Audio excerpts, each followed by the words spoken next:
आज से खिड़की बंद करके सोया कर, ताकि कोई जानवर अंदर ना आ सके। राजकुमार को अमावस की काली छाया ने अपनी चपेट में ले लिया। मैं पूछता हूँ, क्या गुनाह किया है मैंने?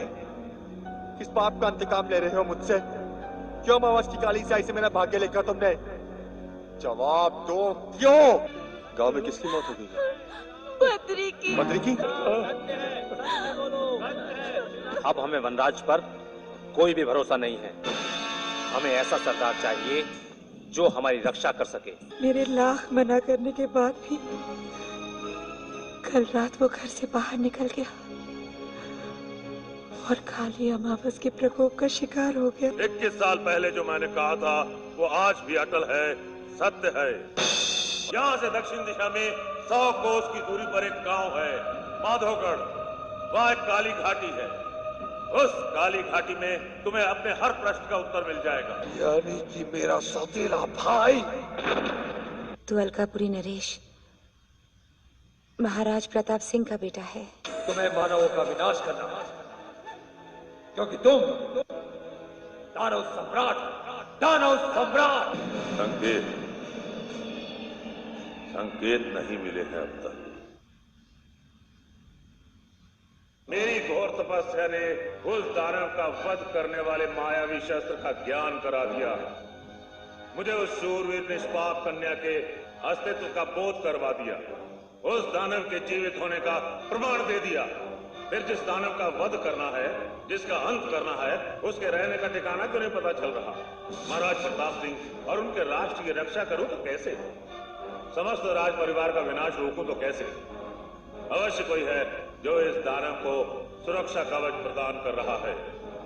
अवश्य कोई अद्भुत शक्ति है जो मेरी तपस्या उस दानव के बीच बाधा बनी हुई है।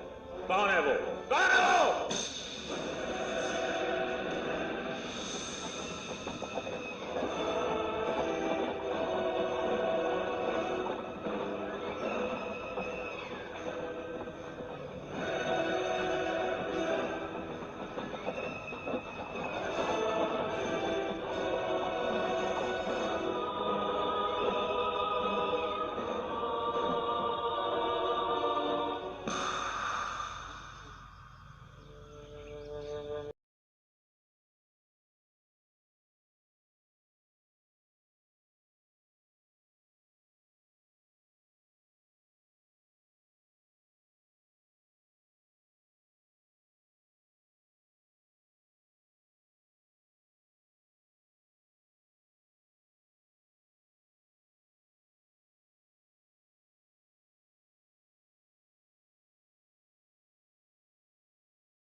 गुप्तचरों के अनुसार घने वन में मात्र एक यही घर है, अर्थात महारानी पद्मावती का निवास स्थान निसंदेह यही है। किंतु उनसे भेंट किस प्रकार की जाए? कोई ना कोई उपाय तो निकालना ही पड़ेगा।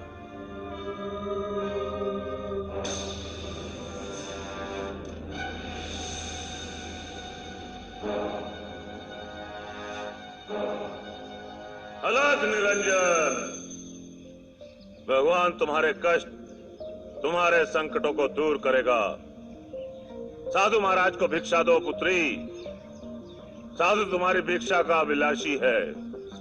यदि कुछ भोज मिले तो अति कृपा होगी।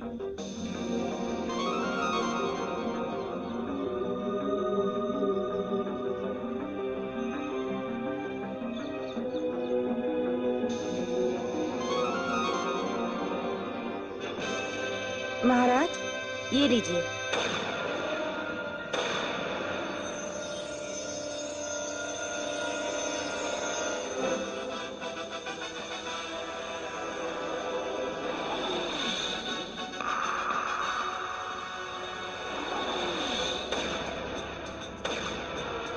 आचार्य रुद्रनाथ,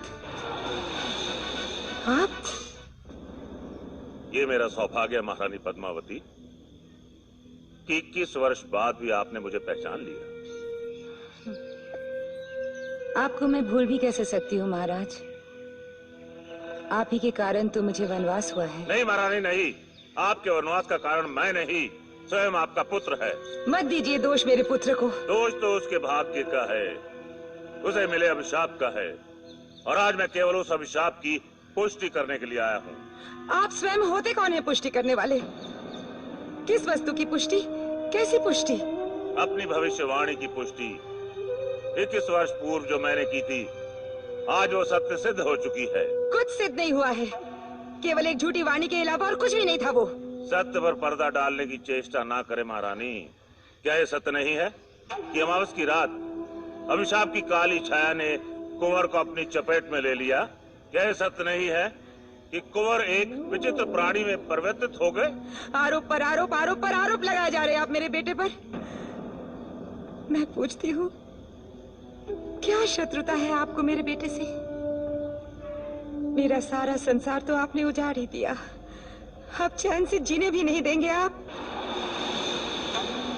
क्यों आए आप 21 वर्ष बाद हमारी शांति भंग करने? क्यों? शांति तो महाराज की भंग हो चुकी है महारानी। ऐसा कौन सा दिन है जब वो आपकी और अपने पुत्र की याद में व्याकुल ना हुए हों? ऐसा कौन सा दिन है जब उन्होंने अश्रु न बहाए हों? वो स्वयं अपनी आंखों का प्रकाश त्याग करने को तत्पर हैं। आज स्वयं उन्हें अपनी भूल का पश्चाताप है। ये आपको उस समय सोचना चाहिए था जब आपने मेरे बेटे को राज दरबार से निकलवाया था। उस भूल का एहसास अब हो रहा है आपको? या फिर हैरानी ये हुई कि हम जिंदा कैसे हैं? आचार्य महाराज, अब आपके महाराज को पश्चाताप किस बात का है? जवाब दीजिए, मौन धारण क्यों खड़े हैं? क्षमा करें महारानी, उस समय केवल मैंने अपना कर्तव्य निभाया था। महाराज को आने वाले संकट की चेतावनी दी थी, क्योंकि उनके कुलराज को विनाश से बचाना मेरा परम धर्म था। तो अब कौन सा धर्म निभाने आए हैं आप? आचार्य महाराज, मैं आपसे निवेदन करती हूँ, आप यहाँ से चले जाइए, हमें सुख शांति से रहने दीजिए। जिस हाल में भी अपने बेटे के साथ मैं यहाँ पर हूँ, संतुष्ट हूँ। इससे पहले कि मेरा बेटा आ जाए, आप मेरे द्वार से चले जाइए। मिलने का तात्पर्य तो कुंवर से ही था महारानी। नहीं, आप उससे नहीं मिलेंगे, और यदि आपने मिलने की चेष्टा भी की तो इसके उत्तरदायी आप स्वयं होंगे। ये प्रार्थना है या चेतावनी? इस समय तो आप इसे चेतावनी ही समझिए। और हाँ, एक और बात अच्छी तरह सुन लीजिए आचार्य। यदि अब मेरे बेटे के साथ कोई भी षड्यंत्र रचा गया या उसे किसी भी प्रकार की हानि पहुंचाने की कोशिश की गई, तो मैं आपको क्षमा नहीं करूंगी।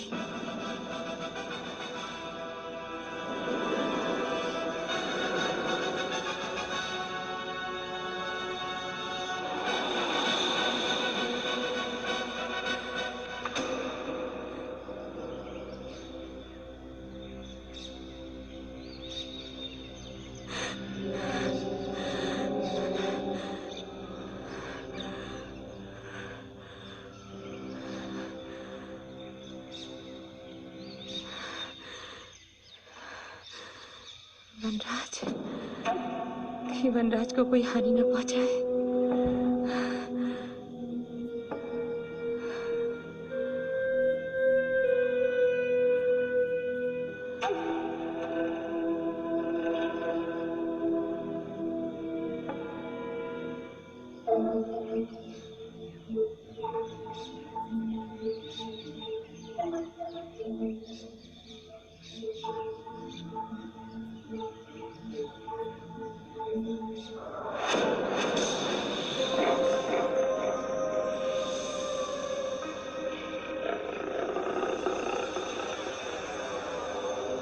उदंड युवक, जानते हो इस असभ्यता के लिए तुम दंड के भागी हो सकते हो। इस प्रकार हमारा रास्ता रोकने का कारण क्या है? इस जंगल में किसी में इतनी शक्ति नहीं जो मेरी मां की ओर दृष्टि भी उठाकर देखे, मैं तुम्हें विनाश कर दूंगा। कौन है तू? मैं उसी माँ का पुत्र हूँ जिसको तूने अपमानित करने का साहस किया है। जिस माँ की मैं पूजा करता हूँ, उस माँ का अपमान मैं कभी सहन नहीं कर सकता। अर्थात मेरे सामने महाराज प्रताप सिंह का दानव पुत्र खड़ा है, जिसे अमावस में काली रात की नागिन डस चुकी है, जो संपूर्ण दानव बन चुका है। वो दानव जो केवल रक्त बहाएगा, हत्याएं करेगा। मैं रक्त बहाऊंगा, हत्याएं करूंगा। हाँ हाँ, मैं तेरा वही रूप तो देखने आया था, क्योंकि मेरी भविष्यवाणी सत्य थी।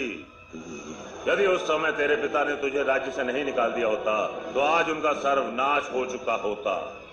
यदि उसी समय तेरा वध कर दिया होता, तो आज तू धरती के लिए संकट नहीं बनता। संकट तो अब आएगा। इससे पूर्व मैं तेरा विनाश कर दूंगा।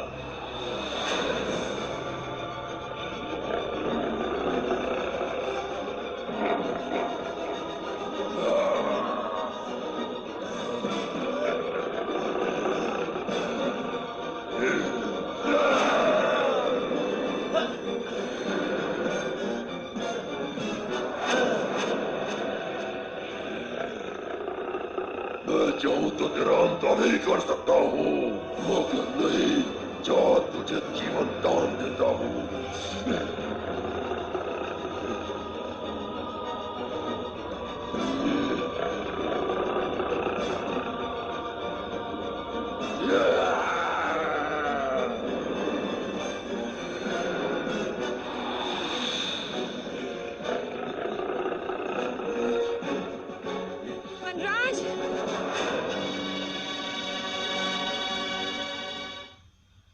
वनराज, वनराज, वनराज,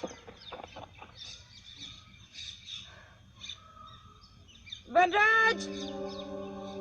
माँ, वनराज, माँ, वनराज, माँ, वनराज, वनराज, बेटा तू ठीक तो है ना? हाँ माँ। तू घर चल मेरे साथ, अभी घर चल, चल चल। माँ रुक माँ, माँ बात क्या है? तू इतनी भयभीत क्यों है?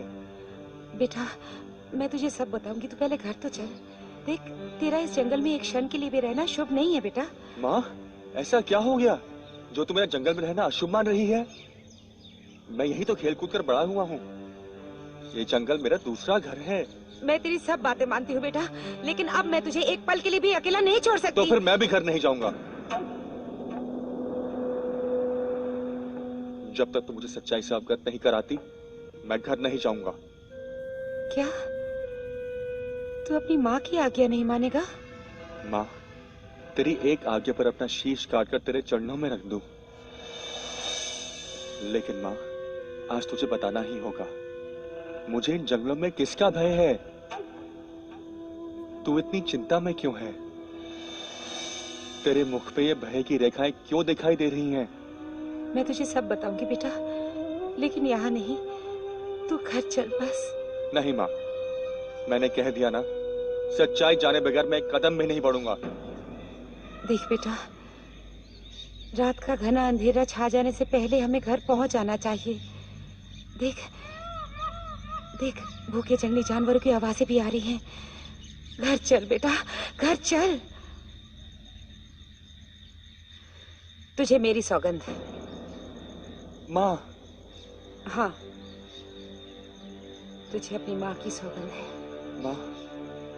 तो अगर अब भी मेरे साथ नहीं चला, तो अपनी माँ का मरा हुआ मुंह देखेगा। ये तूने क्या कह दिया माँ? आगे से ऐसे शुभ बात कभी मत करना। इस दुनिया में तेरे सिवाय मेरा है ही कौन? तेरी सौगंध के आगे तो मैं ईश्वर की आगे भी टाल सकता हूँ। चल। ठीक है, अब चल। जल्दी आ जल्दी।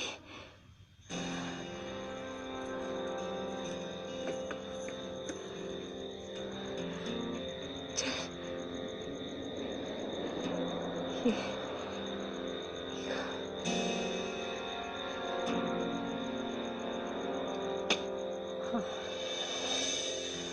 माँ,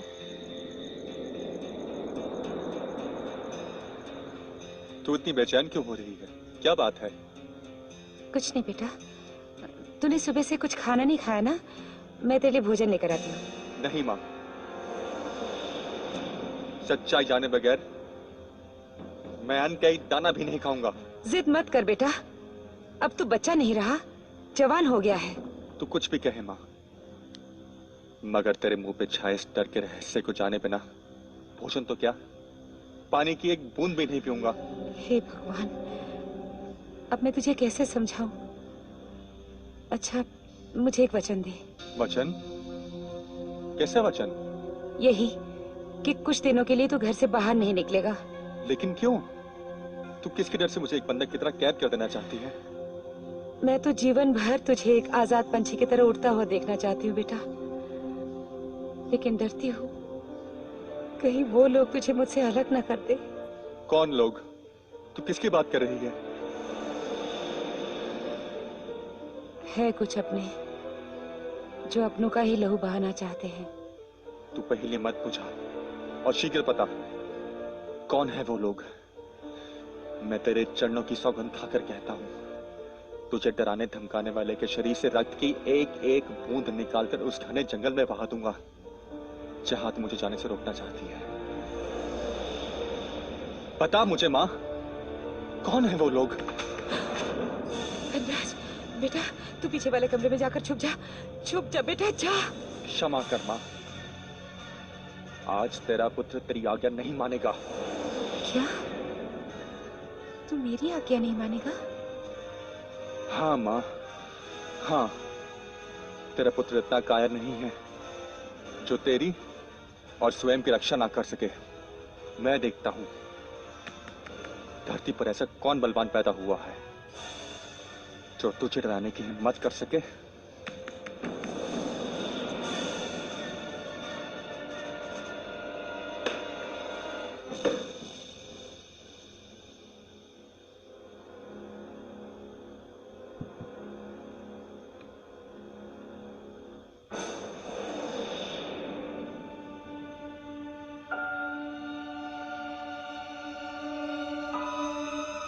क्या बात है पद्मा? वनराज इतने क्रोध में और तुम इतनी घबराई हो?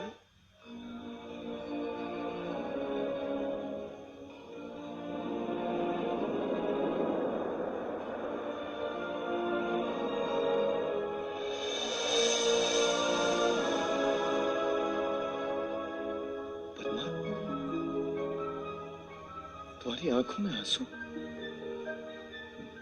एक बार उस आदमी का नाम बता दे बहन, जिसकी वजह से तेरी आंखों में आंसू आए हैं। मैं उसकी आंखें निकालकर तेरे चरणों में डाल दूंगा। मैं सब बताती हूँ भैया, पहले आप मुझे ये भरोसा दिलाइए कि वनराज घर से बाहर नहीं निकलेगा। वनराज घर से बाहर नहीं निकलेगा? पर क्यों? भैया, उस पर एक भयानक संकट छाया हुआ है। संकट छाया हुआ? कैसा भयानक संकट? अरे तू मुझे बता, मैं हर उस संकट को जड़ से उखाड़ कर फेंक दूंगा जो वनराज के आसपास भी भटकेगा। ये कोई साधारण मनुष्य की दी हुई नहीं है, ये तो प्रकृति का वो श्राप है जो वनराज को निगलने के लिए अपना मुंह खोले बेटा। भैया, पंडित रुद्रनाथ आए थे। क्या? पंडित रुद्रनाथ यहाँ आया था? पर उसे कैसे पता चला कि वनराज और तुम? पता नहीं, वैसे भी वो अनेक मायावी शक्तियों के मालिक हैं।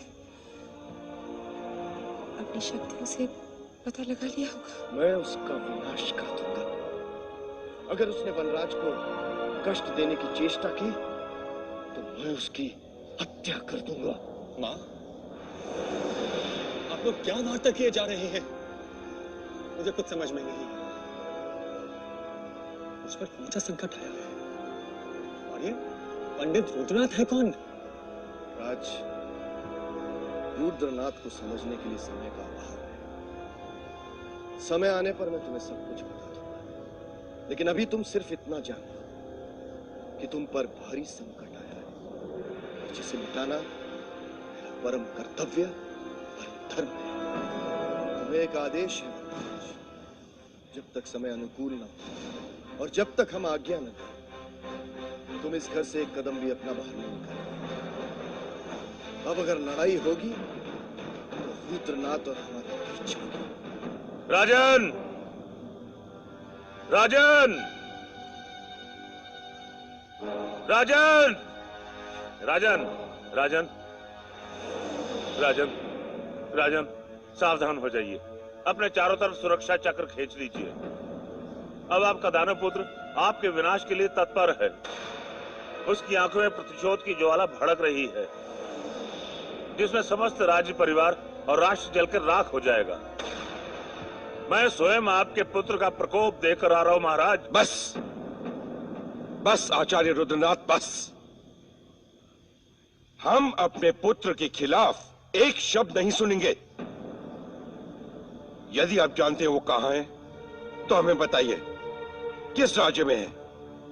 हम खुद जाकर उसे अलकापुरी वापस लाएंगे। नहीं राजन, नहीं। आप उसके समक्ष कदापि नहीं जाएंगे। वो दानव अत्यंत प्रहारी हो चुका है।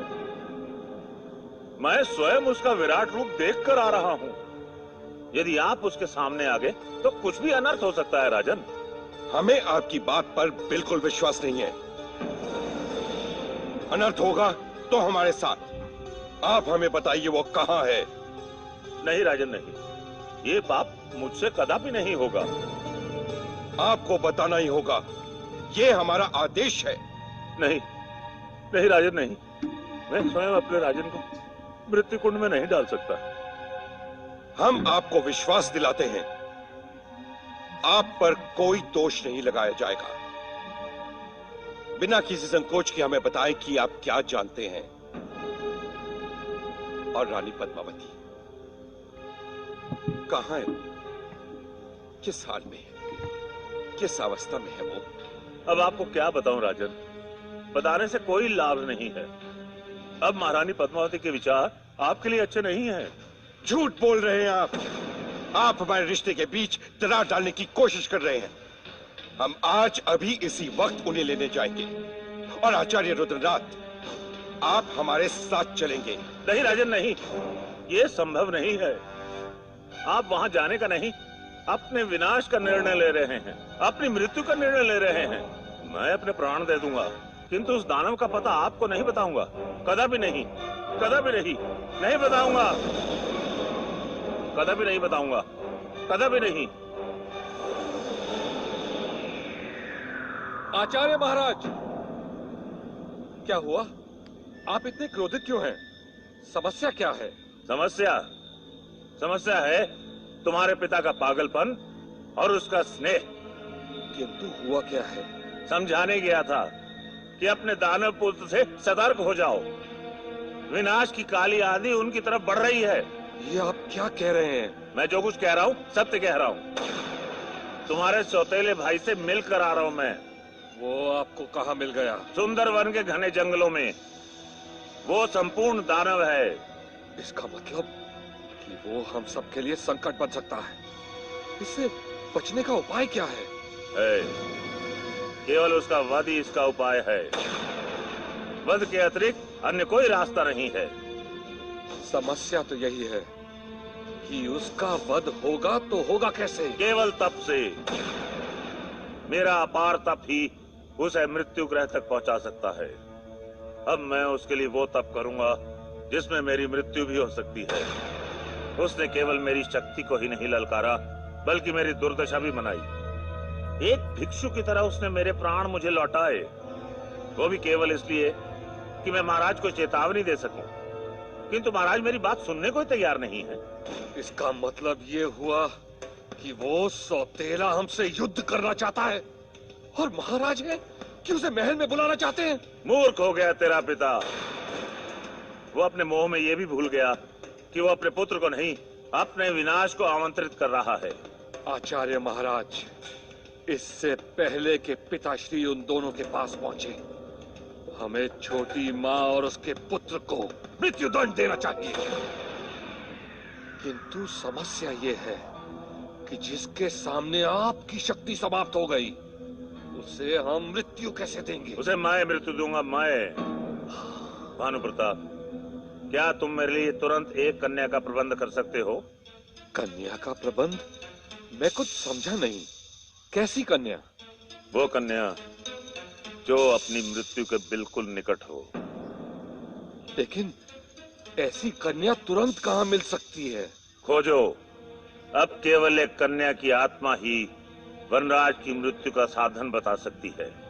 आचार्य महाराज, यदि आपको एक कन्या की आत्मा की इतनी ही आवश्यकता है, तो कुंवर भानु प्रताप सिंह किसी भी कन्या को यहाँ लाकर इसी समय उसका वध कर देगा। नहीं, मुझे किसी का वध नहीं चाहिए।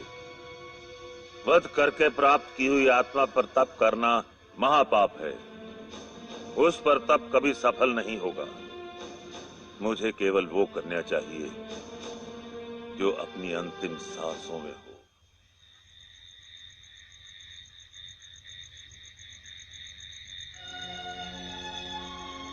वनराज,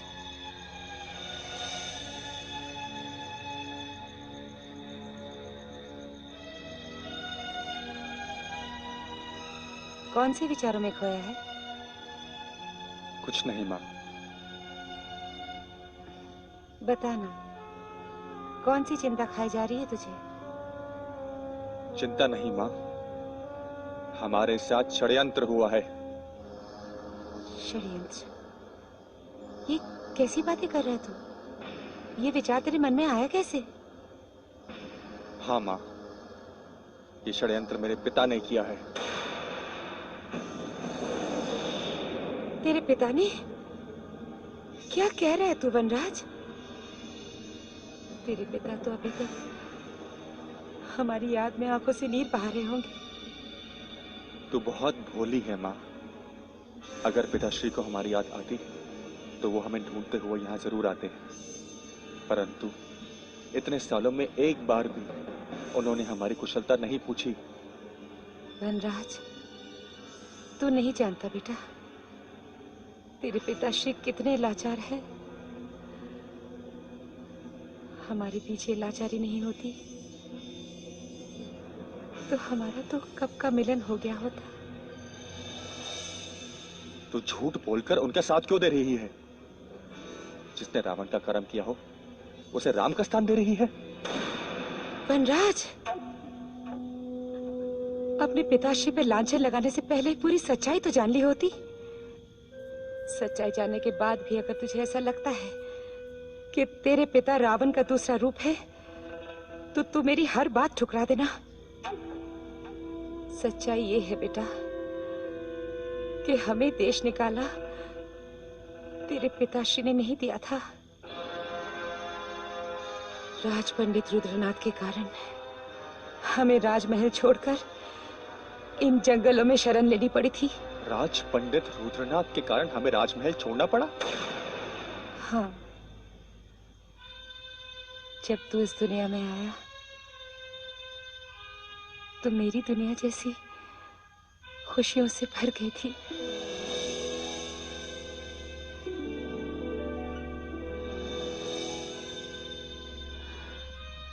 मगर तभी पंडित रुद्रनाथ एक ऐसा समाचार लेकर आए कि मेरी सारी खुशियां दुखों में बदल गई। उस दिन ये बालक अति अशुभ घड़ी में पैदा हुआ है। अनिष्टकारी लक्षण है इसकी कुंडली में। सारे अमंगल, सारे संकट ही नहीं, दानव शक्तियां भी है इसमें।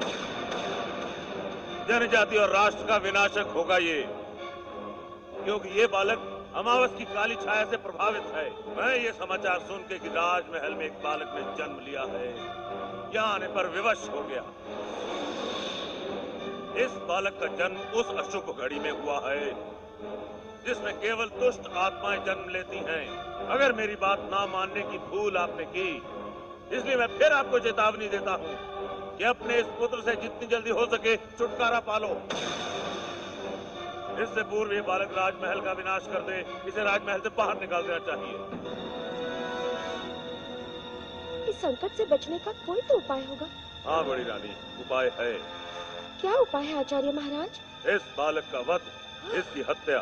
नहीं नहीं नहीं नहीं नहीं नहीं, मैं अपने पुत्र का वध स्वीकार नहीं कर सकती। मैं नहीं कर सकती, नहीं कर सकती मैं।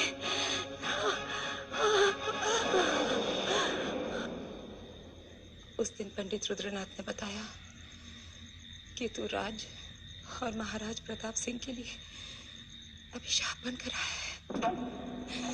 तो मैं तो जैसे जीते जी मरी गई और पंडित रुद्रनाथ की भविष्यवाणी को झूठा साबित करने का प्रयत्न किया, मगर सारे प्रयत्न बेकार साबित हुए और तेरे पिता महाराज ने लाचार होकर तुझे देश निकाला दे दिया। फिर भला मैं तुझे अकेला कैसे छोड़ती? तो मैं भी तेरे साथ राज्य छोड़कर चली आई, जहां तेरे मामा ने तेरे प्राण बचाए और हमें शरण दी। इसकी आगे की कहानी तो तू जानता ही है।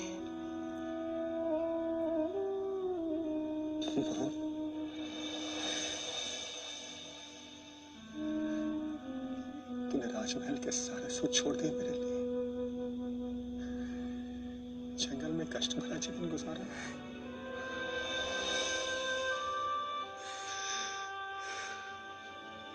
तेरी महानता को समझ नहीं पाया। मुझे क्षमा कर दे मां, क्षमा कर दे। नहीं बेटा, नहीं नहीं, माँ का असली धन तो उसका बेटा होता है। और फिर मैंने ये सब स्वयं के लिए तो किया है बेटा। तूने सच्चाई बताकर मेरे मन का बोझ हल्का कर दिया। मैं तुझे वचन देता हूं, तुझे तेरा अधिकार वापस दिलाकर ही रहूंगा, चाहे उसके लिए मुझे किसी भी सीमा तक जाना पड़े। नहीं, तू मेरी सहमति के बिना कुछ नहीं करेगा। लेकिन माँ, मैं कुछ सुनना नहीं चाहती। मैं तेरे पिता के साम्राज्य की धरती पर उसी दिन कदम रखूंगी जब वो स्वयं आकर हमें सम्मान के साथ ले जाएंगे।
प्रणाम बाबा।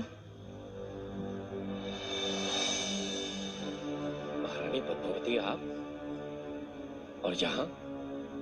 बाबा, हमें आपसे अत्यंत आवश्यक बात करनी थी, इसलिए भोर होते ही आपके दर्शन के लिए आ गए। महारानी, आपके मुख से चिंता की गहन रेखाएं साफ साफ दिखाई दे रही हैं। ऐसा प्रतीत होता है कि आप किसी संकट में हैं। संकट? संकट और दुख का तो जैसे हमारे साथ जन्म जन्म का नाता है पंडित जी।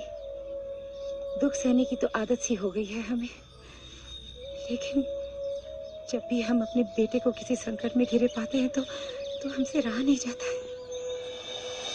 कल पंडित रुद्रनाथ। जानता हूँ, पंडित रुद्रनाथ आया था। यही बताना चाहती है ना आप हमें? जी पंडित जी,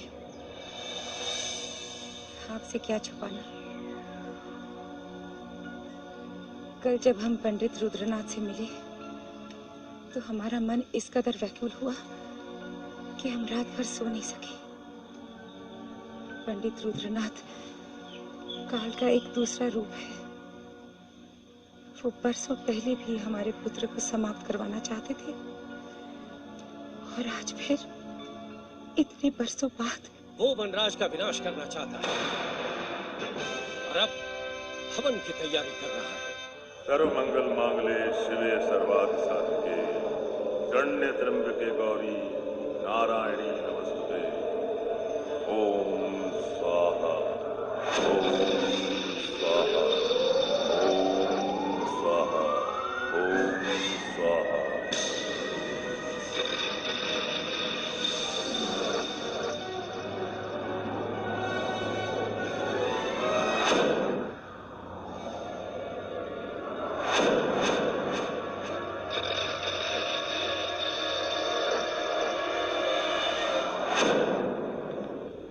ताकि वनराज शीघ्र अतिशीघ्र काल के मुख में चला जाए।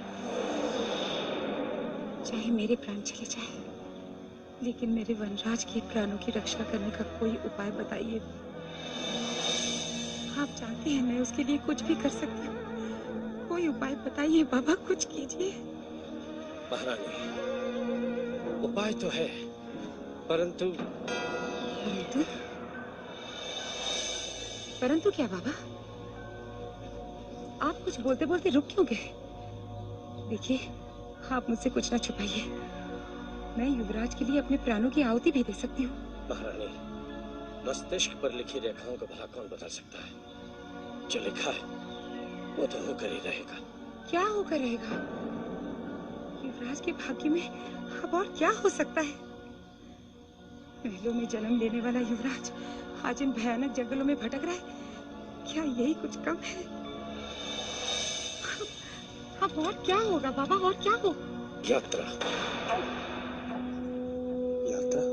वनराज को यात्रा पर निकलना ही होगा, और वो भी अतिशीघ्र।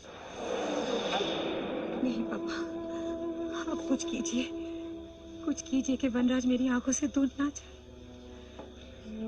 मैं तो उसके बगैर एक पल नहीं जी सकती। महारानी, भाग्य का लिखा भगवान के सिवा और कोई नहीं मिटा सकता।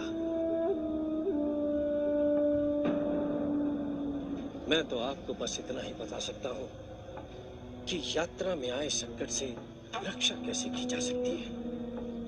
महारानी, वनराज को यात्रा पर निकलना ही होगा।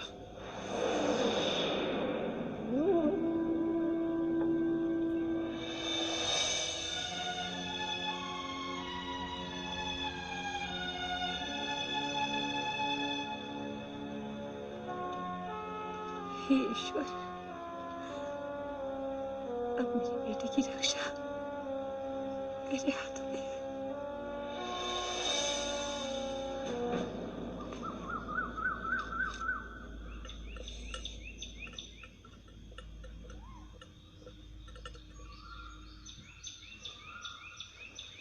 माँ, तो सवेरे सवेरे कहाँ से आ रही है? पूजा की थाली लेकर कोई कहाँ से आता है? मंदिर? मैं तो मंदिर गई थी। तू सवेरे सवेरे कहाँ जा रहा है? बस यूं ही चक्कर काट के लौट आऊंगा। मैंने तुझे मना किया था ना वनराज, कुछ दिनों के लिए घर से बाहर नहीं निकलना। माँ, मैं जंगल थोड़ी ही जा रहा हूँ, बस यूं गया और यूं लौट आया। तू चिंता मत कर। जलपान करके तो जा बेटा, भूखे पेट जाना ठीक नहीं। माँ, मेरा पेट भरा हुआ है। जब तू मंदिर गई थी ना, तब मैंने सत्तू पी लिया था। ठीक है, जल्दी लौट आना। हाँ माँ। चिंता मत कर।